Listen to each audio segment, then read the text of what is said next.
Welcome to Flip Your Lid with Kim Honeycutt. Kim is a psychotherapist and executive director of ICU Talks, a mental health speaking ministry. This is a podcast about how to flip your lid and learning how to reconnect to who you really are. All right, Flip Your Lid audience.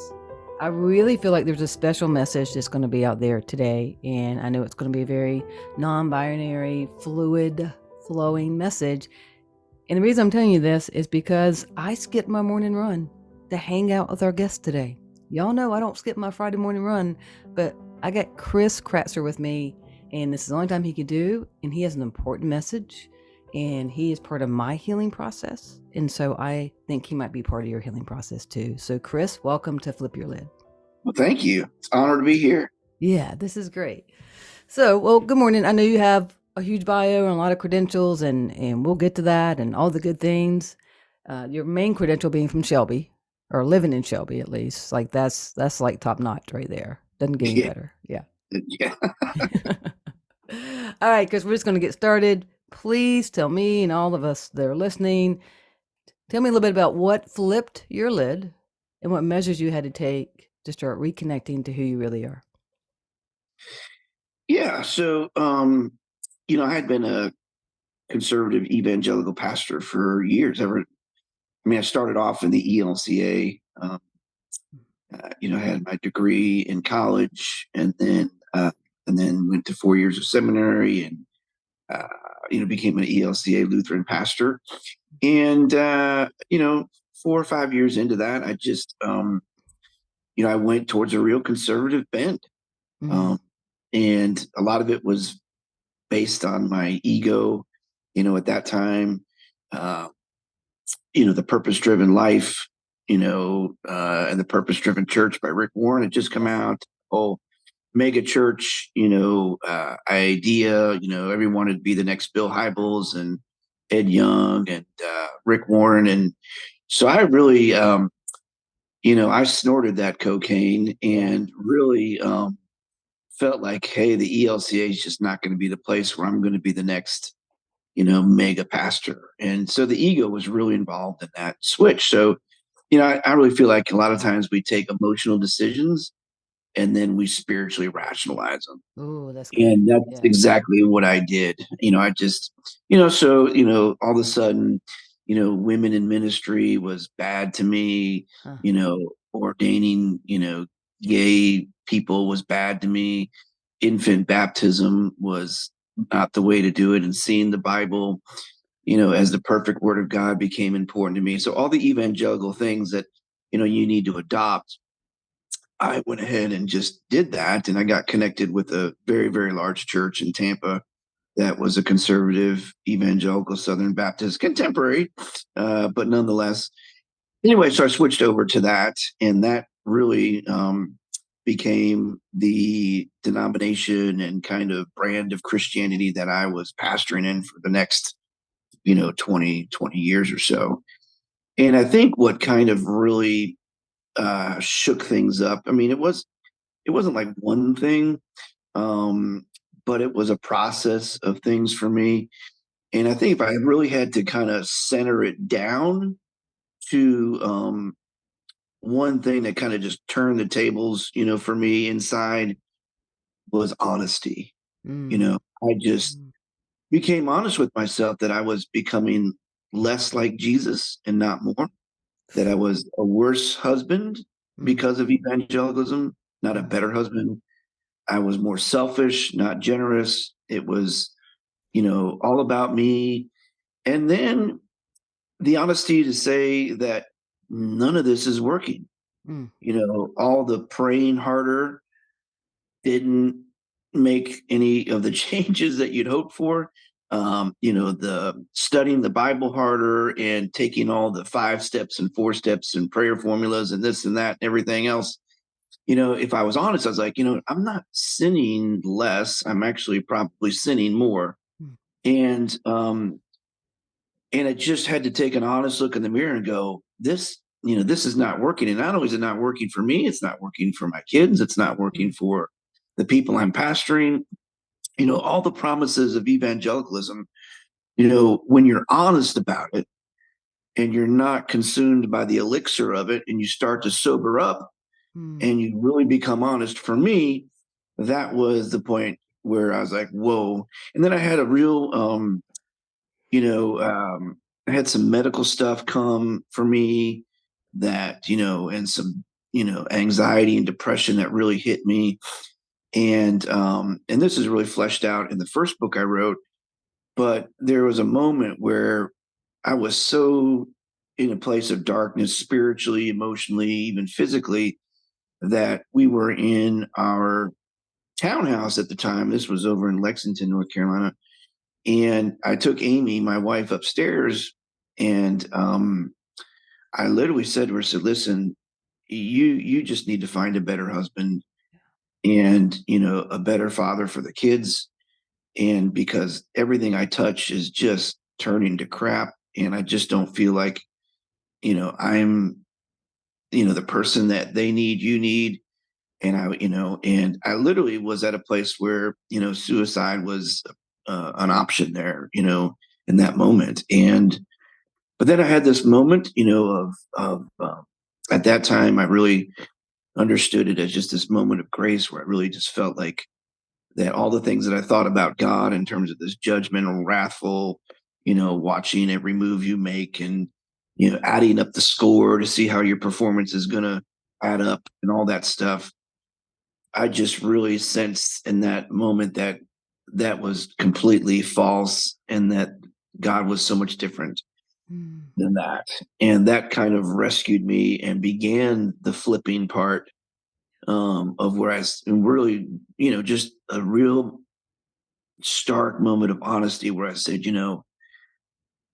this is not what it seems and what's true and what's real and what's good.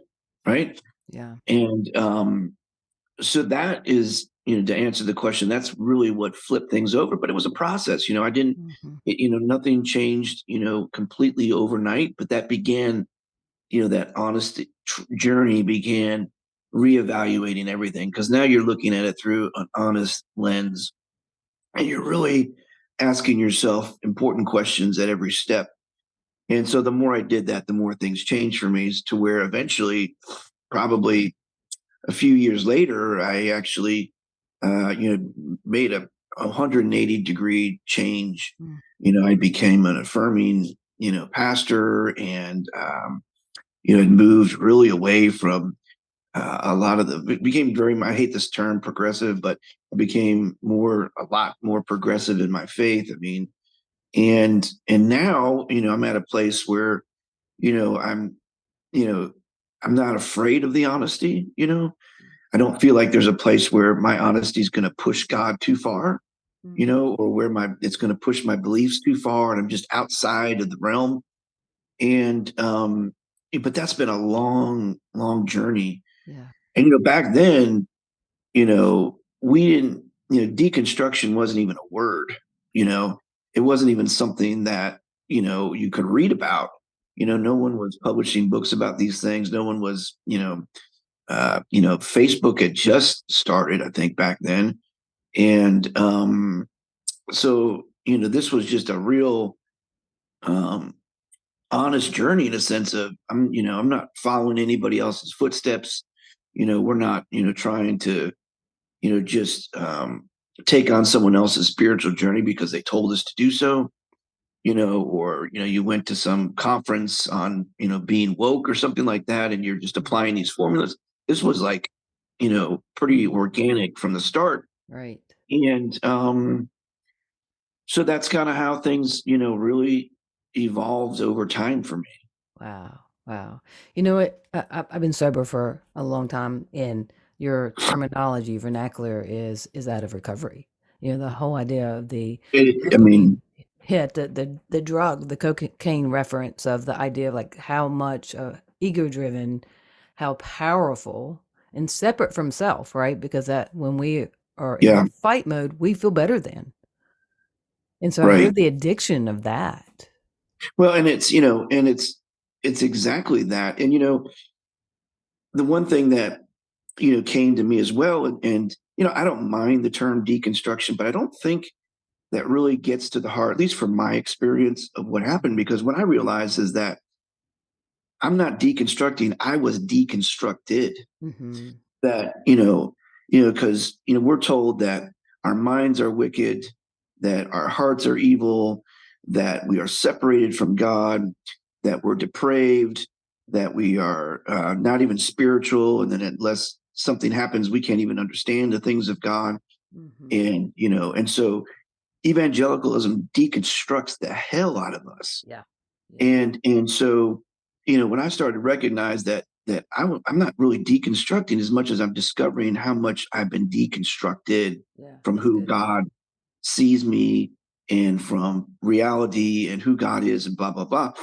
And then I started thinking, well, okay, so this is more of a process of resurrection where, like Lazarus comes out of the tomb, but he's not alive. He's not really functioning until someone comes and takes the burial clothes off. Mm. And so this process of moving, away from church, evangelical, and all those things, it's a process of coming out of the tomb.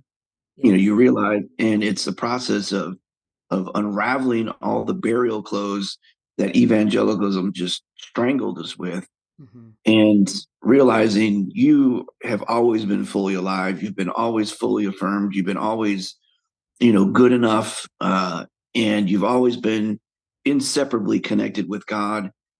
All that other stuff was dishonest, Mm-hmm. and uh, all for the ultimate, really the purpose of control. Mm-hmm. And so when you start to see the big business of church, and the the controlling, cultish nature of it all, and you just start to really, people would say wake up to that. I just say, become honest about it. you know, Mm-hmm. um, because I really do believe, and some people will fight me on this, because some people say, well, there's a lot of evangelicals out there just don't know what's happening to them. They just come by it honestly, they come by it innocently, and I'm like, well, okay, yeah, but I do also recognize, at least from my experience, that there were moments where I know I lied to myself, Mm-hmm. where I had to subdue the truth. You know, I had to bury my conscience Mm-hmm. and what I knew to be good deep, deep, deep down. And it's true. And so I feel like that, yes, it can, yes, we can be tricked and brainwashed and all that kind of stuff. But yet there are moments where you make a choice, Mm-hmm. and what, as a pastor, I knew when one time there was this, and this was at a very conservative evangelical church I was pastoring at the time. And this lady who was a part of the church, she came up to me and she said, "Hey, Chris, I just want you to know I'm bringing um, my Muslim friend to church with me, and I just wanted you to know so that you would, maybe, meet her and, just welcome her and blah, blah, blah." And so that week, Kim, I mean, I just, when I tell this story, God, I cannot believe who I was in that moment. I'm writing my sermon and I'm thinking to myself, I need to find a way in that sermon to let her know that if she stays Muslim, she is going to go to hell. Yeah. Yeah. And there were moments in that preparation where I knew that something about that was wrong. I Mm-hmm. knew that that was not of Jesus, but yet Mm-hmm. the evangelicalism part of me just, you know, overrode that, Mm-hmm. and the choices I made. And so that Sunday I got up and I preached a sermon. And in the moment I said, hey, if you're here today and you're gay, or you're Muslim or you're anything else, you just need to know that without Christ, you're going to go to hell. Yeah. Yeah. And after, and it wasn't moments after that. It was a pretty large church. And so it was a moment that I was able to look over to the girl and her friend, her Muslim friend that she brought, and they were gone. Yeah. They just got up Absolutely. and left. Yep. Absolutely. And Yeah. and so, anyway, I don't know if So, I'm getting on track here, no, but this is the beauty of it. So I hear the loneliness in it, right? Like that this is a time where we're finally gotten to a point where people are are questioning authority and what's that authority over them. And, talk a lot about if we take things at face value, we don't face what we actually value. We just value what someone else values, right? And so it's Sure. right there. That's the resurrection. That is finding the truth within us, right? And seeing it that's incongruent with those around us, what's being taught around us. We have to really be on that journey, but it is a lonely journey, particularly 10 years ago, particularly when this was not common conversation. And so we're talking about you really hitting an emotional and spiritual bottom without a 12-step program of people who are deconstructing, resurrecting to walk into. Yeah. And, I would have people call who, became aware of what, my transition was. And they'd be like, how did you do that? Yeah. And, but, I just, part of this process to me and flipping things over was also looking at, and saying, because, I started to see the lives of people who were successful in this world Mm. and what kind of people they are. And, and I started to look at myself and go, um, you know, I remember, Walt Callistead, who was really the first Lutheran guy who really went mega church. I mean, his church was like huge. Hmm. And they actually interviewed me to come out and be part of their team and blah, blah, blah. But as later on, as I was, kind of going through this change, um, I started to realize, I started to look at Walt's like family life and just, all that kind of stuff. And I started to look at some of these people and go, you know, who do I need to become to be accepted Mm. in this world and to be successful? Mm-hmm. And I'm not being judgmental of things, but I had to be discerning and go, gosh, this is not Mm-hmm.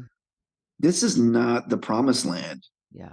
When your marriages, when you see people's marriages and they don't have time for their kids and they're speaking at this conference and that conference, and then they get their ministry empires built and then they start to get territorial.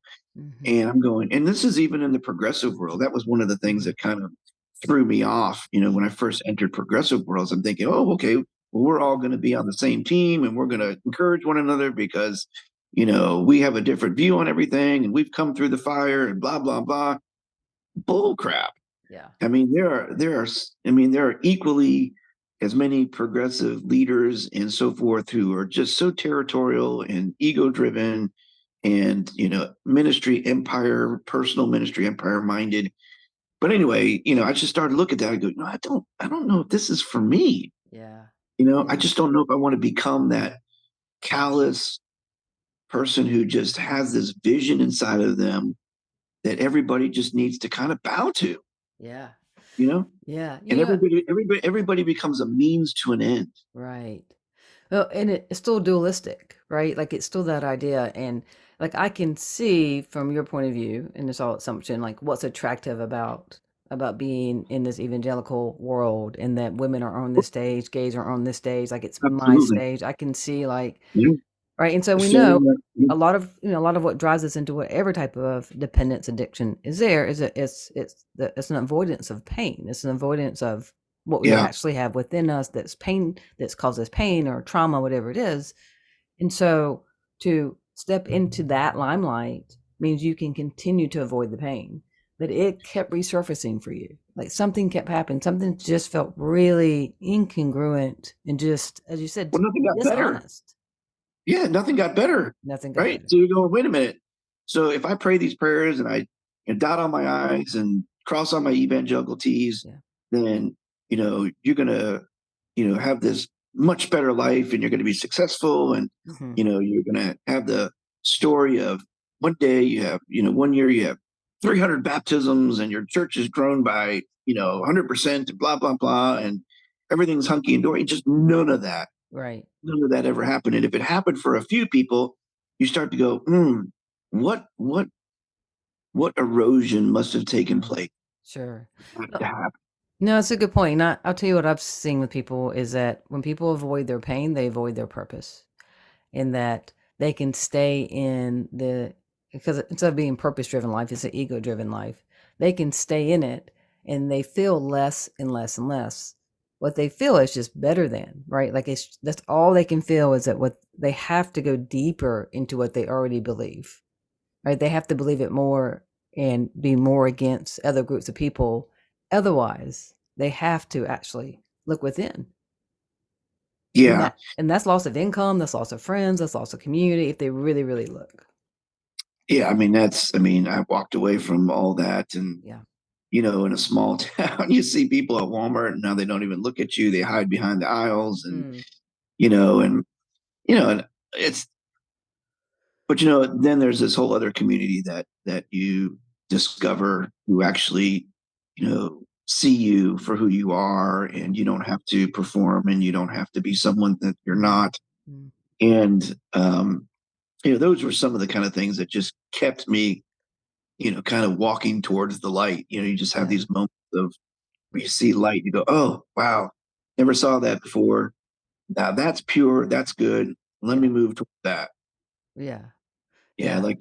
Yeah. There's this, I was in between, um, when I finally just walked out of church and evangelical world, um, I took on a job at a school, and I met a lesbian woman, and we became really good friends. And I don't ever think we formally sat down, but in my mind, I was interviewing her, you know, Yeah. and and you just, you have, if you're honest, right, Mhm. you have this moment where you go, hey, this is a beautiful person, and B, whatever homosexuality is spoke of in the Bible, that person is not it. Mhm.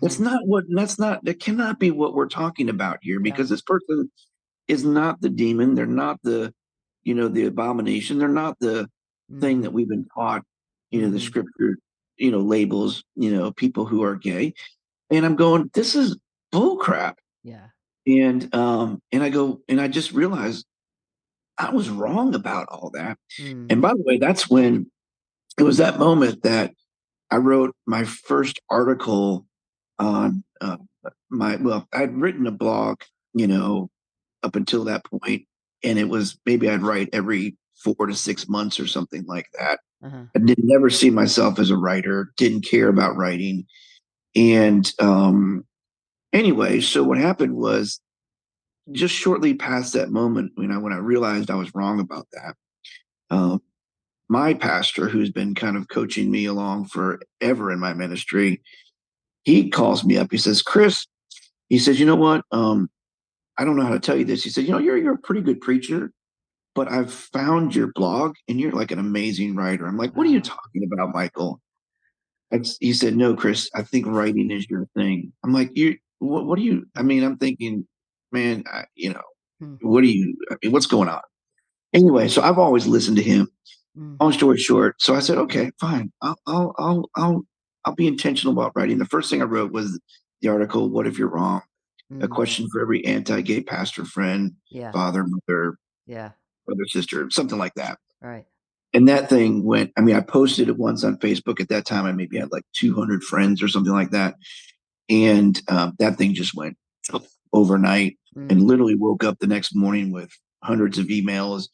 And that's how the whole Wow. writing Wow. thing to where things are now for me. But there again, coming back to the question, the flipping part was just being able to look at a person with honest eyes and go, I'm not seeing Mhm. what the Bible tells me I should Mhm. see. Mhm. So someone's wrong here. And I'm thinking it's more like what we've done with the Bible Mhm. than the person that's sitting in front of me. Yeah, it's any marginalized group needs allies. And so those of us part of Levitica, lesbian, gay, bisexual, transgender community, like need you as an ally, because if I say it, they believe there's a hidden motive, even though you and I can say the same thing.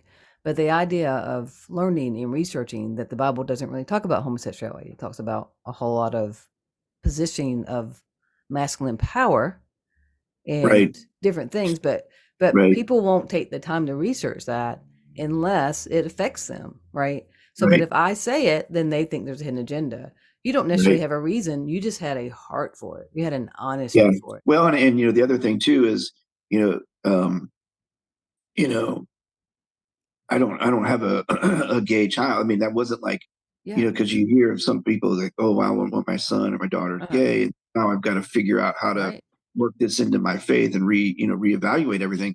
It Hmm. really wasn't anything but the fact that I'm just trying to find out what's true. Yeah. Yeah. And I felt, and there's a bit of, shame involved in all that. Personally, you're like, oh my God, here I have been Hmm. like this source of condemnation and oppression Hmm. for a whole group of people. I've personally damaged people's lives in so many ways as an evangelical pastor, Hmm. and you go, oh my God, I Hmm. cannot Hmm. believe how duped I Hmm. was. Yeah. And then you just kind of set it in your mind to say, hey, as much as I can, I need to set things straight. Yeah. It's a living amends that you're It doing. had, yeah. Yeah. I mean, what do you do with that? And you go, oh my God, I wasted all that time. Mm. Like, and yeah, I know I didn't waste all that time in many ways, but, like with my oldest child, my son, Harrison, at the time, he was like 12, 13, 14 years old. Mm. And all up until that point, 15, when I started to really have a change of heart, he knew me as like this other kind of, Yeah. you know, Yeah. evangelical dad. Right. And so now we have a really good relationship because, the changes, Hmm. but back then he grew Hmm. up with almost Hmm. like a different father. It's such a good And point. It's got to be such an amazing transition to be a part of with him. well, and it has been. I mean, now it's been wonderful. But I think about, man, what could have been, if it had started that way, Right. Sure. you know? Sure. And my other kids are younger and they didn't really, they weren't at an age where they could really see all that. Hmm. But he was. Hmm. And I mean, the relationship is great. I mean, all that kind of stuff. But Yeah. yeah, the father I was to him, you just go, oh man, this Yeah. is just Yeah. this. I mean, it's and people get mad at me for saying that evangelicalism is evil and all that kind of stuff. And but the system, if I'm honest, it is dark. It is It darkness. is. Well, I and mean, and there's no two ends about it.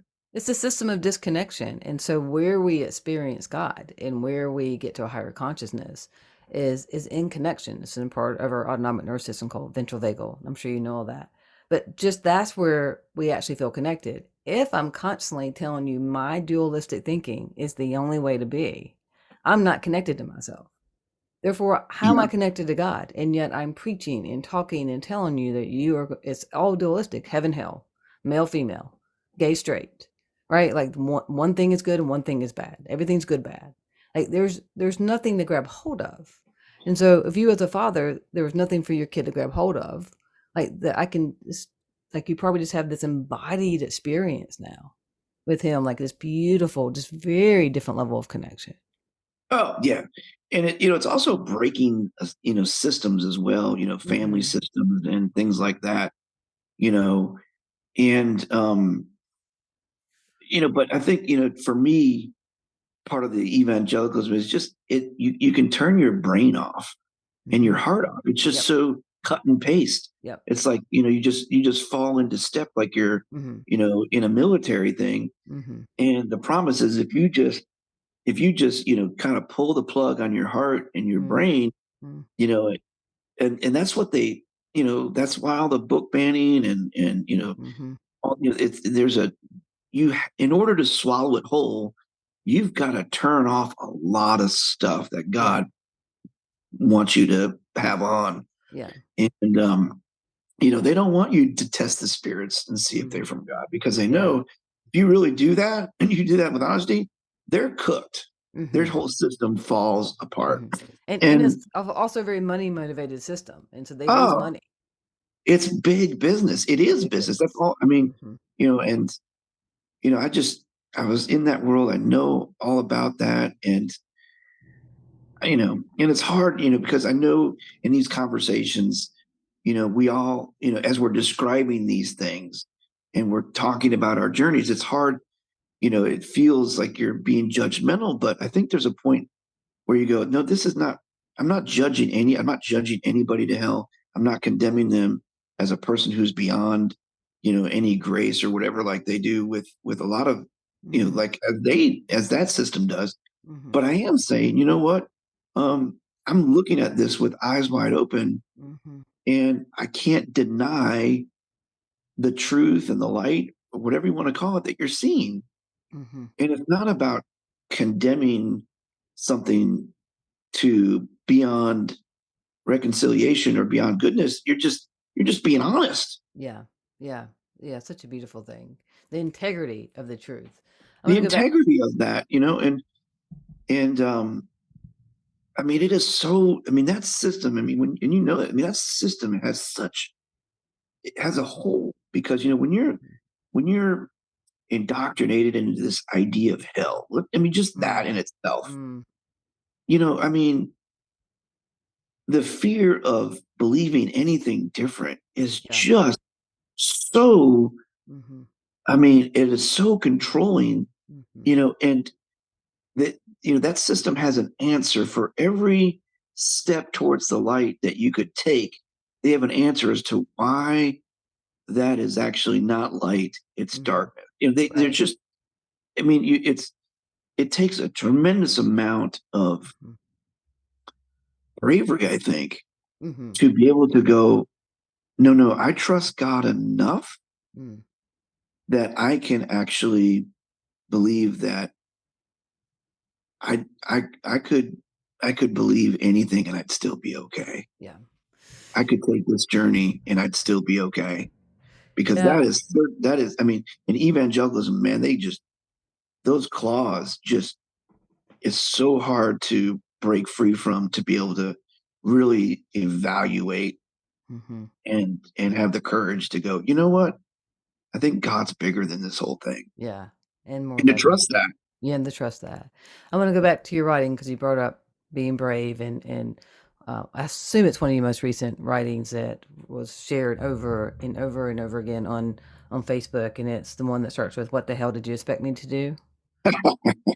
Yeah. And I just want to read one part of this because this is part of what I think is really powerful.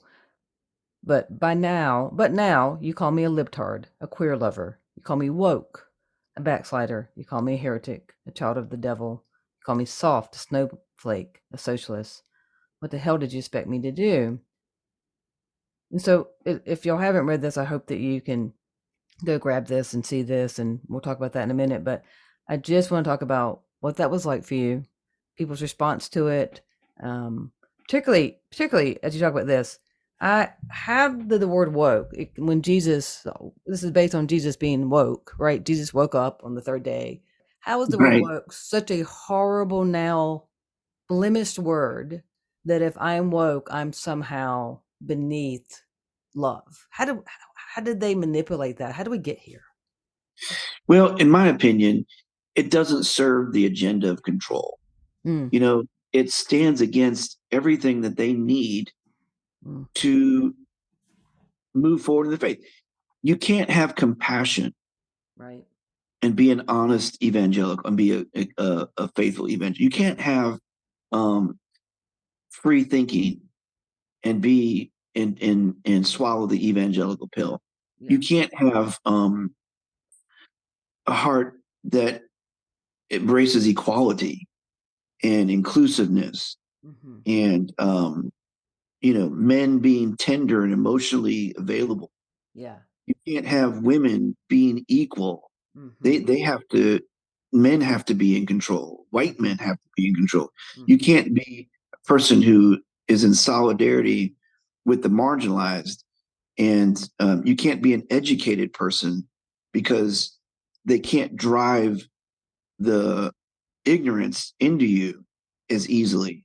Mm-hmm. So all the things that woke means, you know, is anti um, the kind of things that are required in order to become someone who will embrace that, Mm-hmm. you know? So that's why it's demonized, Yeah. because it's being woke is just a buzzsaw to everything that evangelicalism stands for. Right. So, that's why it's resisted and it's demonized. You're woke, blah, blah, socialist. Mm. Well, that's why they just so fiercely abhor all of that, because they're Mm-hmm. frightened that people are going to wake up and realize Mm-hmm. that whole faith system is crap. Yeah. Yeah. That's my opinion on No, that. I think that's a beautiful opinion and very well put. And and I think that people got a lot of freedom and connection through your writing, probably very similar to like your first blog, that came out, years ago. And tell me what that experience was like, because I think I understand that some people changed it, put some different names on it. Oh, this recent one. Yeah. Yeah. So what happened was, actually, I wrote that like in 2022, I think, maybe. Uh-huh. And then I wrote it, and it did well on Facebook. I mean, maybe like Mm. 1,000 shares or something like that. Yeah, that's And so really good. I decided I was going to put that on TikTok, Uh-huh. and I narrated it word for word on Mm. TikTok, and that went like 800,000 Uh-huh. views. That's where it really, and then I just left it. And then somehow within the last month or something, it got reposted. Hmm. And then some people picked it up and edited some of the words of it. One lady took my picture and put her picture in replacement of it, made it sound like it was our own. I had to confront her. But I said, "Hey, would you just, please give me some credit? yeah. And would you repost the original?" But she Yeah. refused to repost the original. She put a Mm. little bit of blurb on the bottom saying that, Chris Kratzer is the author of the original post. Go onto his Facebook page and see it. Yeah. And I get, honestly, I get very frustrated because we don't do that with people's art. Right. We don't do that with Right. music. We don't Yeah. cut and paste and take out stuff and then Yeah. present it as our own. You don't take someone's painting and just take a Sure. pen to it and then Well, sign your own name but at the bottom. also, if I'm gonna do something that to me is a criminal level, I'm not gonna put my face to it. Like, I'd like to get away with it. Like, she intentionally, like, that's just not good Yeah. criminal behavior. Like, you got to be better than that. Like, that's Well, and hilarious. so that somehow it just got, without me doing anything, it just Mm-hmm.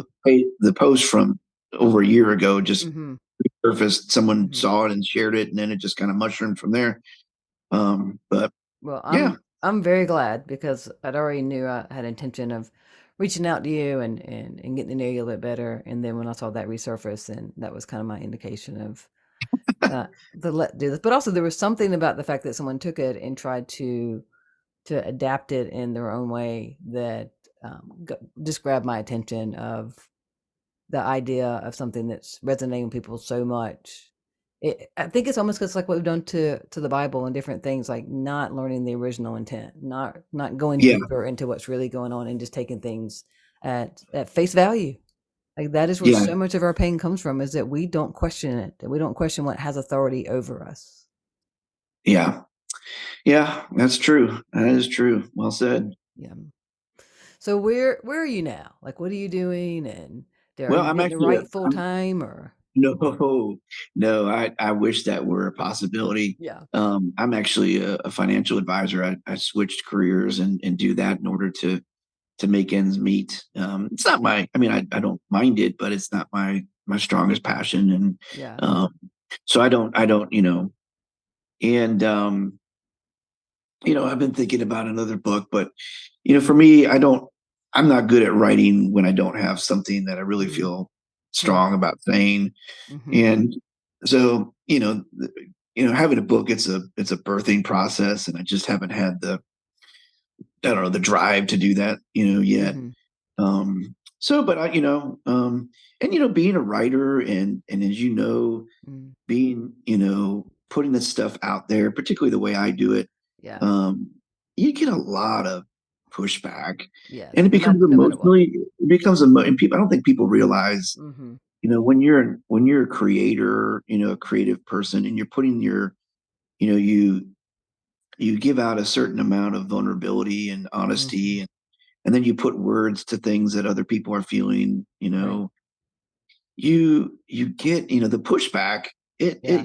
you cannot help as a human to not Mm-hmm. be, affected by that. Mm-hmm. So there's sometimes where I just have to step back and, just kind of take a break.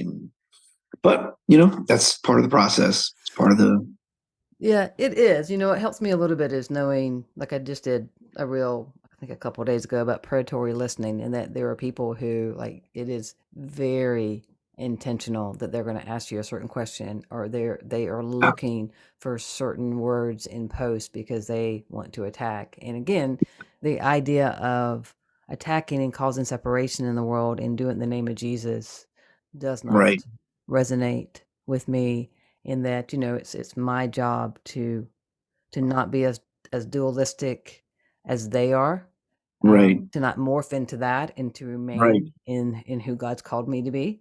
Yeah, And it's a tug of war, and it doesn't mean I'm always spiritually conditioned enough to not engage with somebody, yeah, but I I know. will I will lose moments of my life because I'll lose me for a little while. Yeah, yeah, it's true. It's Yeah. true. Yeah, it's hard. It's a hard tightrope to walk. Yeah, that's why I think there's something really valuable about of you being an ally, in that, that when I speak up and I do as much as I obviously can for my brown and black brothers and sisters of this world, and that to be an ally, because it's not for them to always have to keep reminding people of history and how that we got to where we are and bringing facts into it, and it's exhausting. And so there's just something beautiful and very valuable that you're doing. Well, I appreciate that. That's Yeah. that's very kind. Yeah, absolutely. All right, I'm going to put you in the hot seat for a second. All right, let's And do it. we're going to do a few lighthearted questions for you. All right, Chris, what is your favorite quote? Um, you have Jesus when the religious scatter and the broken gather. Ooh, that is now my favorite quote. Funny. Yeah, I really like that. That resonates a lot with me. Thank you for that. That's so Yeah, good. Yeah. yeah. What surprises you the most about people? I would just say, well, sometimes what surprises me about people is just the unawareness of people around them. Mm, Like, yeah, I mean, just I think it's just, I mean, like the inattentiveness yeah. to what's going on around them and people, Mm-hmm. Particularly you for know, things that don't affect them. for those that don't affect them, and Mm-hmm. that, um, and I'm certainly not perfect in any regard, but I just go, don't, just it's just like I don't know what to call it. I don't want to say it's callousness, but just an inattentiveness to like how we are Mm-hmm. and how that affects other people. Whether you're driving or whether you're at a restaurant with a waitress or a waiter, Yeah. or you're waiting Yeah. in line, Mm-hmm. or just all those kind of things. You just go, man, does that person, are they not even paying attention Yeah. to Yeah. what we're doing or how we're coming across? And I'm one to Yeah. speak of that, but that does surprise me sometimes. Yeah, no, I get that. What is your favorite binge-worthy show? Oh, that's probably going to be The Office. Oh, brilliant. Yeah, Brilliantly written. Yeah. yeah, Yeah. The Office. My wife and I just did CPR class last Friday, Uh-huh. and I could not get past the staying alive, that's the most famous, most brilliantly written and yet inappropriate scene is on The Office when they did the CPR class. Like, that is I know. so, And and if you, it's yeah, so wrong and so funny. yeah, yeah, there's some brilliant stuff there. Yeah, for sure. Yeah. We watch that a lot. Yeah. Well, Chris, thank you. I Thank really you. enjoyed the connection and both of us just creating space for each other and hopefully for others as well. And we'll put in our show notes your website, Instagram handle, anything else you want to put out there for people to get in touch with. Sure, go ahead. Yeah. That'd be great. All right. And can you tell them, because you have two books that I know of. Yeah, one is the first book is Leatherbound Terrorism, Mm. and Wow. the second book is Stupid Shit Heard in Church. Ah, And the lovely truth for that. That is fantastic. the subtitle to that is "And the Truth That Will Wipe You Clean." That will wipe you Um, clean. That is yeah, the truth that brilliant. yeah, the cover is was designed by a lady in Canada, and I struggled to find an editor for that book because people, I insisted that anybody who's going to edit it has to believe, and have a Mhm. heart for what I'm writing. So that was a search, and then the designer of the cover, it's got a picture of a roll of toilet paper, Uh, and then on the paper it has the title of the book in brown, like it's uh, written in poop. that is great. I think, Anyway, yeah, I love that. I love that. yeah, It they're is so both on good. Amazon. They're both on Okay. Amazon. Yeah. Yeah, so you It's, go to Amazon. That's where it's at. yeah, it's fantastic. If y'all grab his book, please read it. Leave him a positive review on Amazon. It helps us a lot. Yeah, geez. It helps us a lot as authors when people do that. Sure, Yeah. absolutely. So, yeah. Thank you, Chris. You're brilliant and a bright light. So thank you for Very being here sweet. with us. Thank you, thank you, thank you. Yeah. Honor. To all y'all listening, I know that you've heard something today that will help you reconnect to who you really are. We'll see y'all next time. Thank you for listening to Flip Your Lid with Kim Honeycutt. Please subscribe, rate, and share. You can find Kim on Facebook or Instagram at kbhoneycutt. To get an autographed copy of Kim's book, visit butyourmotherlovesyou.com. Remember, no matter what, treat yourself well today.